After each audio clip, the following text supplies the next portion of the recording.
Février 2020. Marseille se prépare à accueillir son étape du circuit ATP. Alors que l'Open 13 attend certains des meilleurs joueurs du monde, dans les coulisses du tournoi, la team BNP Paribas Jeunes Talents fait sa rentrée. Bonjour à toutes, à tous. Je crois qu'on n'a jamais été aussi nombreux. Dans ce programme, soutenu par la Fédération française de tennis, 10 filles et 10 garçons entre 12 et 18 ans. Créée il y a 2 ans et parrainée par Jo-Wilfried Tsonga, cette team bénéficie d'une aide financière et d'un accompagnement. À Marseille, pendant 48 heures, tous ces jeunes vont vivre au cœur d'un tournoi ATP. C'est important que vous puissiez voir ce qui se passe derrière le rideau et que vous puissiez comprendre le quotidien d'un tournoi. Donc profitez-en au maximum. Parmi toutes ces pépites, Arthur Cazaux est celle qui brille le plus depuis le début de saison.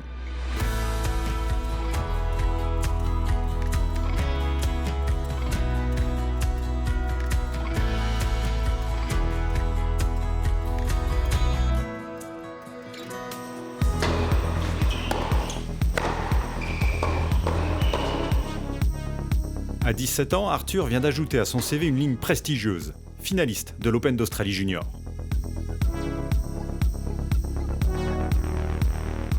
Avant de partir en Australie, j'avais comme objectif de faire un bon truc quand même. Mon parcours il était vraiment compliqué pour arriver en finale, mais ça a rendu une saveur encore meilleure quand on gagne à l'arrache comme ça souvent. En termes d'expérience, je ne pouvais pas rêver mieux. J'ai pu jouer sur le Rod Laver, puis finale d'un Grand Chelem Junior, donc je m'en souviendrai toute ma vie. Non, parce qu'à la télé. Il y a des gens qui disent « Ah tiens, c'est celui qui a fait finale à l'Open d'Australie », alors que ça ne veut rien dire. On est en junior, c'est qu'une étape et des fois ça me fait marrer quand les gens disent ça parce que je suis la même personne, j'aurais fait premier tour, je suis la même personne. Mais grâce à sa performance en Australie, de nouvelles portes s'ouvrent pour Arthur. En collaboration avec la fédération, l'Open 13 a choisi d'accorder aux Montpelliérains une wildcard pour les qualifications. Notre politique a toujours été sur le fait de chercher des pépites, ce qui est le cas de tous les joueurs à qui on a pu donner des wildcards par le passé, Federer, Nadal, Richard Gasquet, Mario Hancik, Edmund, mais Tsitsipas. La veille de son entrée en lice, Arthur découvre le court central. Numéro 2 mondial chez les juniors, il tape aujourd'hui avec Richard Gasquet, qui jouera lui aussi le tournoi marseillais. Dans quelques heures, Arthur a rendez-vous avec l'Autrichien Denis Novak, le premier top 100 de sa jeune carrière. J'ai rien à perdre. Je suis 1100, je vais jouer contre un mec qui est 100. Non, j'ai pas de pression. Donc ça va être super pour moi. C'est de l'apprentissage, je pense, plus qu'une étape.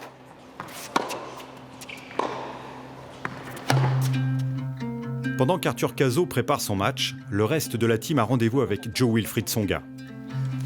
L'ex numéro 1 français s'adresse aux adolescents, mais aussi à leurs parents. Je suis très heureux d'être là aujourd'hui, puisque moi, j'aurais adoré être à votre place quand j'avais votre âge.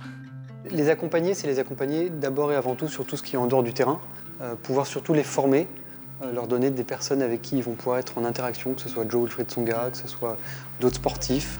On travaille sur l'anglais, on leur donne des cours d'anglais, mais ça peut être aussi la nutrition, ça peut être aussi le fonctionnement d'un tournoi de tennis, ça peut être les questions sur les agents de tennis et comment ils peuvent construire leur vie en dehors du terrain au mieux.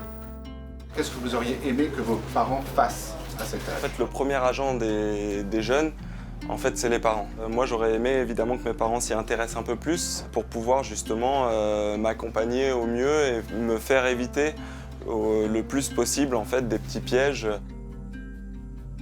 Moi, entre 12 et 18 ans, j'allais pas voir les pros, je prenais pas des photos, j'avais pas un partage d'expérience. Puis voilà, l'équivalent de Joe de mon époque, il venait pas discuter avec nous, quoi. Voilà, ils ont accès à des choses qui sont hyper intéressantes et ça, c'est top.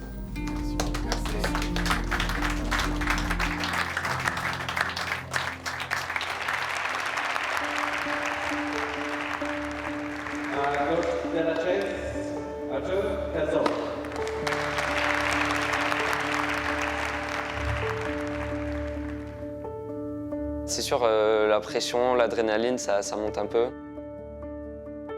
Et visuellement, il y aura pas de... Enfin, personne dira « Ah ouais, ça se voit, c'est lui le millième hein. ».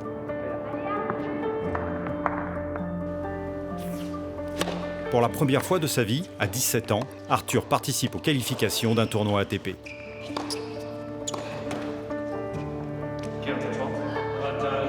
Le match, ça démarre pas très bien.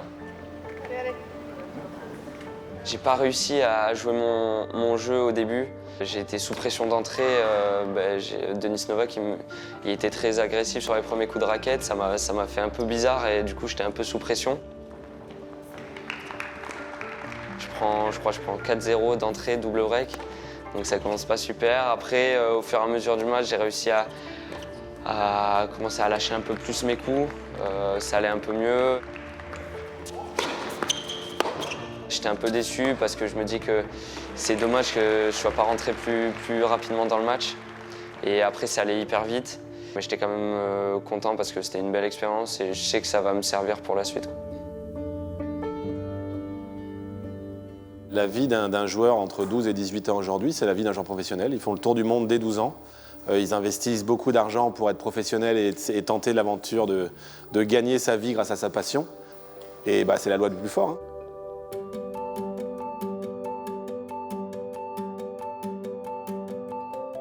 Max Westphal fait partie de ces adolescents globetrotters.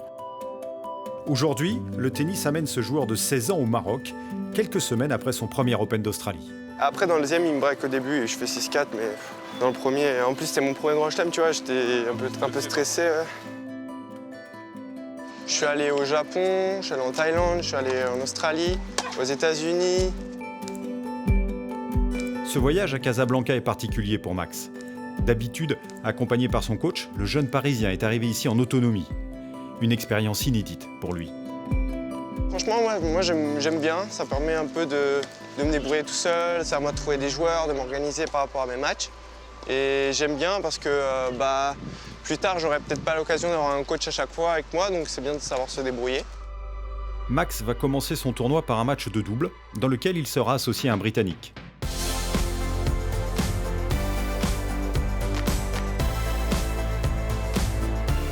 Fabrice Ndifo est l'entraîneur d'un autre junior français présent à Casablanca. Il est à la disposition de Max en cas de besoin. Ça fait partie de l'apprentissage de rentrer dans le circuit, de pas aussi partir en autonomie, voilà, pour pouvoir se gérer tout seul.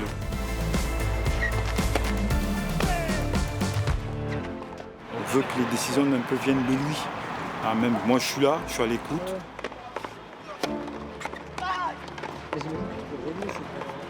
Franchement, ça s'est très bien passé. En plus, c'était la première fois qu'on joue ensemble, on s'est très bien entendu. C'est vrai. Bien couper les... Ouais, à la volée, j'étais bien là. D'habitude, j'ai un peu de mal, mais là, j'ai pas hésité. Parce qu'en plus, c'est vrai.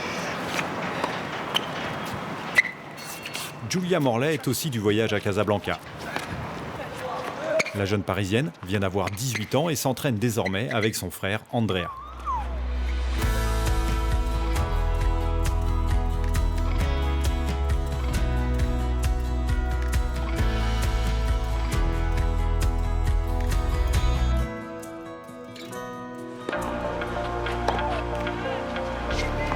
La joueuse, née en 2002, a changé de coach, mais aussi de physique. Depuis un an, Giulia a perdu 10 kilos. Mon objectif, c'était le top 10 mondial à long terme, mais je pense que maintenant, je me fixe plus des objectifs vers le court terme. Si je progresse bien dans mon jeu, avec mon physique, dans ma tête, les objectifs de classement, entre guillemets, ils vont être atteints. Entre 2 séances d'entraînement, Giulia se qualifie pour le 2e tour en double à Casablanca. En tournoi, les journées commencent tôt et terminent tard.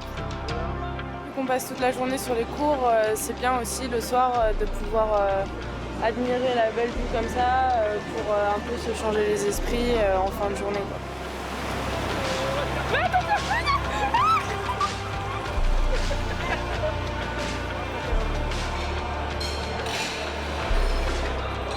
Dans ma chambre, j'ai pas de wifi et donc je passe mes soirées assis à côté de ma chambre. C'est passé ta journée? Bah bien. C'était la première fois que je jouais avec le mec, donc j'avais pas peur, mais je me demandais comment ça allait se passer. Chaque soir, Max débriefe sa journée avec son coach. Bon, allez, je te laisse tranquille. Ouais. Bonne soirée. Ciao, bonne soirée. Mais ce rituel sera stoppé net en même temps que le tournoi à cause de l'arrivée de la Covid-19.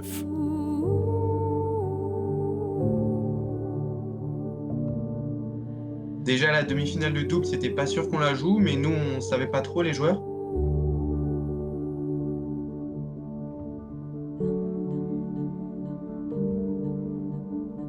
Le directeur du tournoi est venu nous voir et nous dire que voilà, on ne pouvait pas jouer la finale de double. Comme l'ensemble du pays, le quotidien des jeunes champions a été bouleversé par le coronavirus. Je me dis, quoi qu'il se passe, il faut essayer de trouver une raison, enfin une sortie positive à ça. On peut sortir que plus fort mentalement de cette situation. Peut-être qu'on se disait qu'il y aurait peut-être des soucis, mais là, que tous les clubs de tennis ferment, je pense qu'on ne pouvait pas imaginer ça. Antoine Guibaudot a vécu le confinement chez lui, là où nous l'avions rencontré l'année dernière.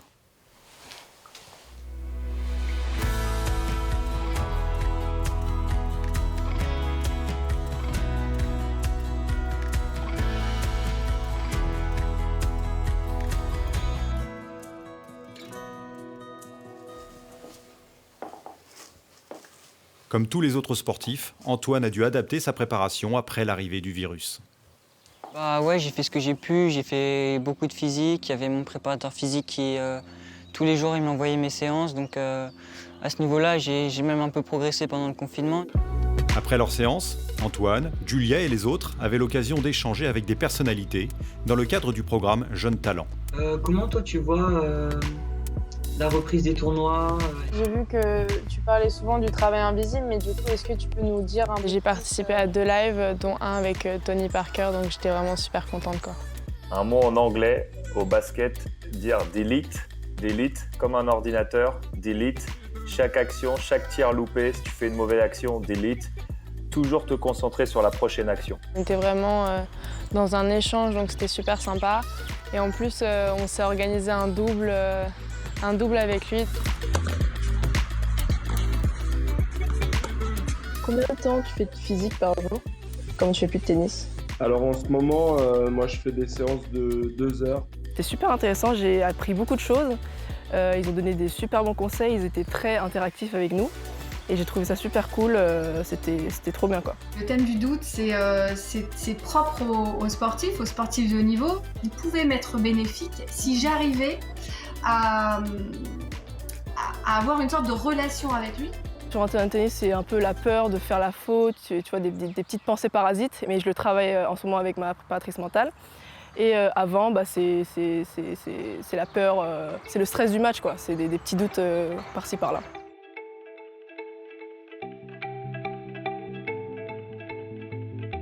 Hello, voici mon petit blog.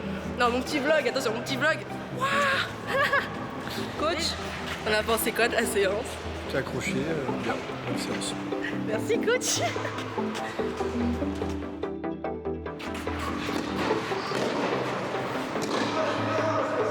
À 15 ans, Jenny Lim fait partie du top 5 mondial de sa catégorie d'âge.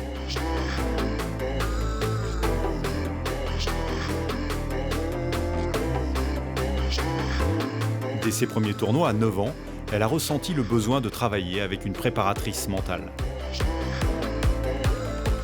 Et quand tu arrives à l'échauffement avec la raquette? Ouais, je suis mieux. C'est mieux. Vous pouvez voir 2 joueurs qui s'affrontent et en même temps avoir 4 affrontements.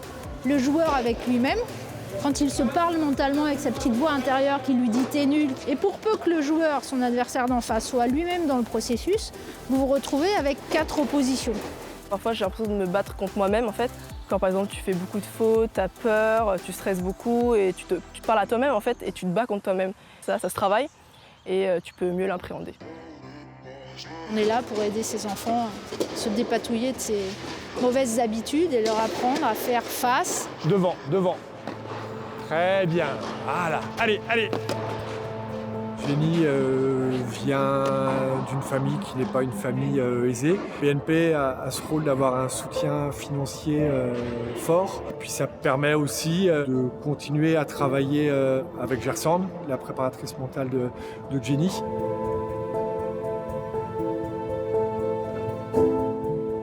Championne de France en titre, Jenny travaille sa respiration au quotidien.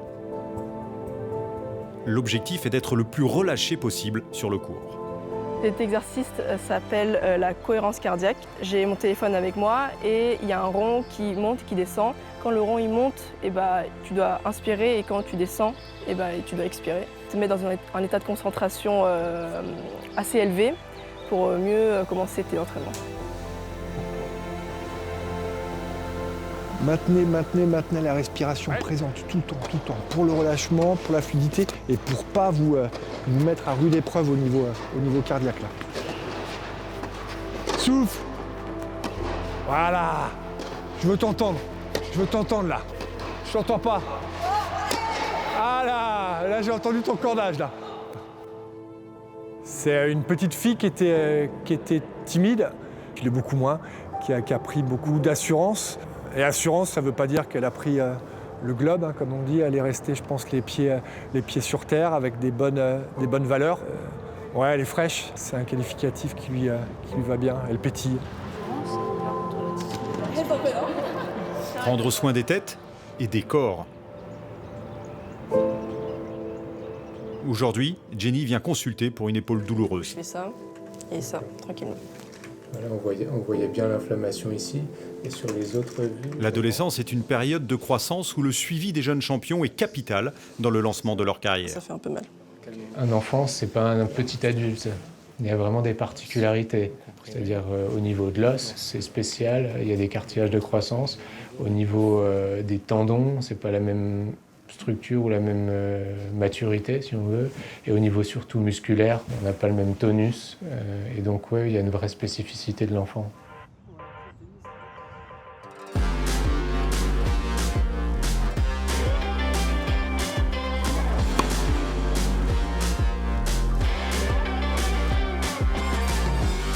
Gérer une poussée de croissance en évitant les blessures, c'est le défi réussi par Antoine Guibaudot. Il a déjà changé physiquement, il a pris quasiment 10 cm, donc c'est devenu, je trouve qu'il est moins petit garçon qu'il a été. Il commence à se construire en tant qu'homme. Sur cette dernière année, j'ai surtout beaucoup grandi. C'est bien parce que ça me permet de mieux servir, ça m'aide pour mon jeu. Et vraiment, le service, c'était le coup que je vais le plus travailler, donc là, j'ai beaucoup progressé, donc je suis content. Au classement français et au classement ITF, c'est lui le meilleur français. Dans sa catégorie, hein, sur les 2005, je parle. Si tu prends les 2005 et le classement junior, il est dans le top 5 mondial.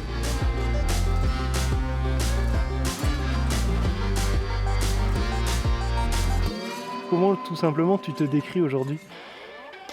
Je sais pas trop. Je sais pas, c'est un peu bizarre de parler de soi, je trouve. J'aime pas trop parler de moi comme ça.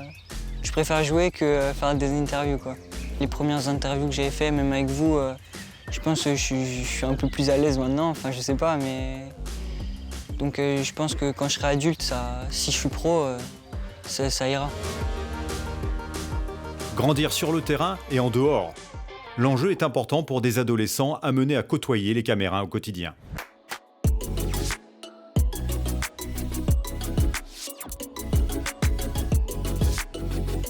Ton va vous mettre en situation de faire une conférence de presse du premier tour de Roland-Garros. Et ça ne sera pas vous individuellement, vous allez jouer des rôles. Vous allez jouer le rôle de joueurs étrangers, de joueurs français. Il y aura des gens qui passeront là, il y aura des gens qui resteront, qui seront journalistes, qui devront poser les bonnes questions. La question est de savoir quel est le type de discours qu'on tient et pourquoi. Donc tout ça, on va le faire de manière très ludique aujourd'hui. Quel numéro ? 5. Roger Federer. Julia, pardon. 14. Beansport. Il en manque un ? Toi, t'es qui, toi ? Moi, je suis Julien Beneteau. Je suis Serena Williams et je vais devoir parler anglais. Mais moi j'ai déjà les questions, ça je comprends pas. Moi je dois jouer Frédéric Viard, donc intervenant chez beIN Sport. Je pense que je vais me débrouiller, mais c'est pas facile de se mettre à la place du journaliste. Bonjour Christina, Frédéric Viard de beIN Sport. Est-ce que tu penses que ta sélection en Fed Cup t'a apporté plus de confiance pour aborder des matchs contre des joueuses du top 10 ? Ça peut nous préparer un petit peu à la réalité des interviews. Et en plus, c'est ludique, tout ça, ça nous permet de nous amuser un peu, donc c'est marrant. Ouais. It's okay, I understand. Yes, it's always tough to play a French girl in Roland Garros. Ça nous prépare à ce qui nous attend peut-être plus tard, j'espère. Et comment répondre à ces questions si ça nous arrive, quoi. Bonjour la France.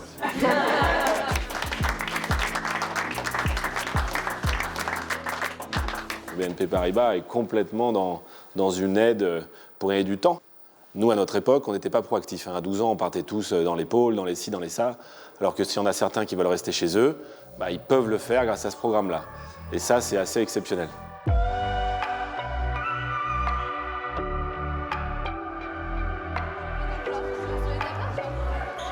Avoir la possibilité de choisir, une chance pour cette nouvelle génération. Jenny aurait pu suivre ses cours à distance, comme beaucoup de futurs champions, mais elle a choisi de rester au collège.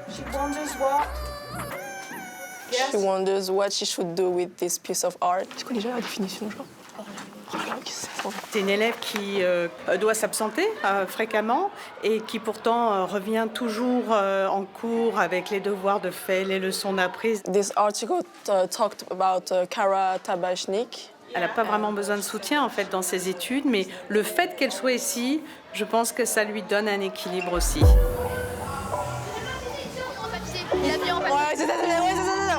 Il faut que tu regardes ça. Elle se retrouve en Corée du Nord, ouais. C'est mes deux. Il y a une tempête et elle se retrouve en Corée du Nord. Corée du Nord, ouais. J'ai préféré aller dans un collège pour terminer ma 3e, parce que je trouve que être scolarisée à la maison, c'est j'ai plus de vie sociale. Et je préfère être ici parce qu'il y a beaucoup de monde et je peux parler, j'ai mes amis ici et c'est un peu mon endroit de détente. Bon, on va monter. Jenny est une élève de 3e le matin et une espoir du tennis l'après-midi. À 14h30, j'ai entraînement physique et ensuite après, j'ai tennis à 16h. Je crois que la salle était au fond, c'est pas là, je crois.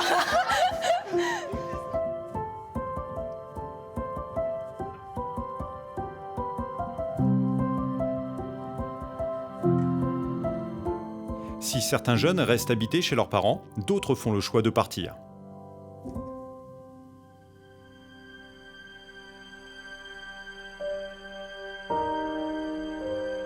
Max Westphal a quitté son domicile familial en région parisienne pour s'installer à Cannes, dans le sud de la France. Je suis parti quand j'avais 15 ans. En fait, je m'entraînais à côté de chez moi et mes entraîneurs, ils ont été assez honnêtes. Ils m'ont dit écoute Max, je pense que si tu veux aller plus loin dans ta caractéristique, il faut que tu ailles autre part. Donc j'en ai parlé avec mes parents. Il a déménagé, donc du jour au lendemain il est parti et puis on l'a plus vu. Donc c'était assez difficile parce qu'on était quand même très impliqués dans son projet.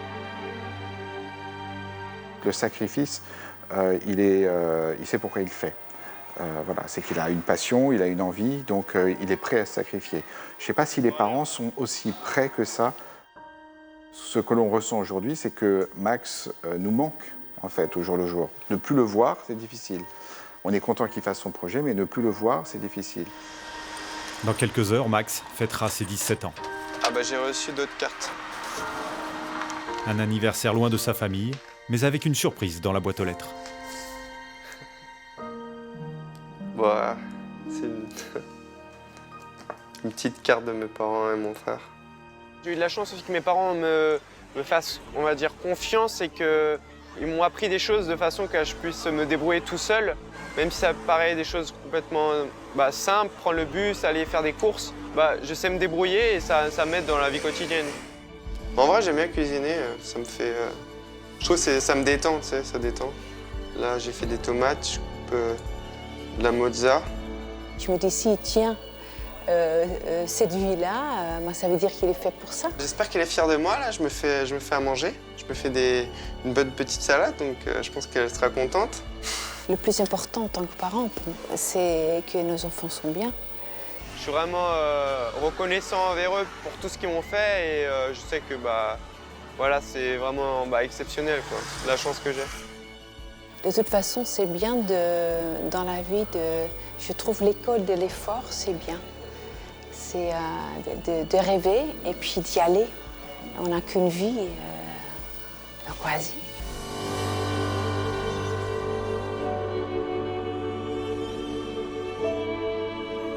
C'est pas des aventures individuelles, en fait, c'est des vraies aventures collectives où les parents s'investissent énormément. Et nous, on voit grandir à la fois les jeunes, à la fois les familles.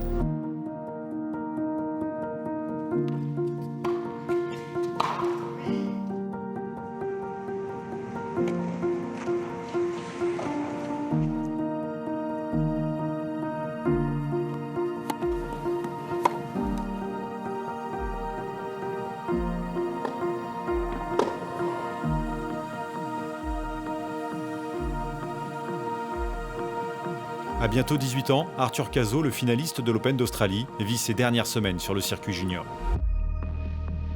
C'est pas la fin d'un cycle, c'est plus des étapes. C'est plus une continuité parce qu'en fait, il n'y a pas vraiment une grosse différence entre les premiers tournois professionnels qui sont les futurs et les gros tournois juniors. C'est à peu près le même niveau de jeu, je trouve.